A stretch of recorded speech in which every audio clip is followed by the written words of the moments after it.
Tension അടിച്ചാലും ചത്തുപോകും, tension അടിച്ചില്ലെങ്കിൽ ചത്തുപോകും. ചത്തുപോകാനുള്ള യാഥാർത്ഥ്യമാണ്. പക്ഷെ ആ മരണം നമ്മൾ പഠിച്ചിട്ടുണ്ട്. ആത്മാ ജനിച്ച് മരിക്കുകയില്ല എന്ന് പഠിച്ചിട്ടുണ്ടല്ലോ. ആത്മാവിന് മരണം, ജനനം, പിറപ്പ് അതൊന്നും ഇല്ലെന്നാണല്ലോ. പക്ഷെ നമുക്കെല്ലാം ഉണ്ടല്ലോ ഇല്ലേ അനുഭവത്തില്. അപ്പൊ പറയും ശരീരമാണ് മരിക്കുന്നത്. ഒക്കെ തത്വജ്ഞാനം പറയാൻ എളുപ്പമാണ്. അസുഖം വരുമ്പോ അറിയാം ഇല്ലേ, കൊണ്ട് വരുമ്പോ അറിയാം, പ്രായം കൊണ്ട് മറ്റുള്ള ക്ലേശങ്ങളൊക്കെ വരുമ്പോ അറിയാം. തത്വജ്ഞാനം ഒന്നും വിലപ്പോകുന്നില്ല. കാരണം എന്താ? പെരിഫറൽ, നമ്മുടെ വെറും ഉപരിപ്ലവ മനസ്സിൽ മാത്രമേ ഇതൊക്കെ ബാധിക്കുന്നുള്ളൂ. എല്ലാം കാണാപ്പാടം നമ്മൾ പിടിച്ചു വെച്ചിട്ടുണ്ട്.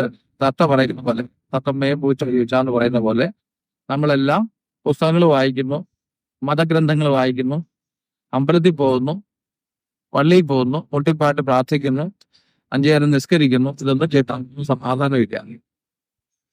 മതം മാറുന്ന രക്ഷയില്ല. മനം മാറുന്നില്ലല്ലോ.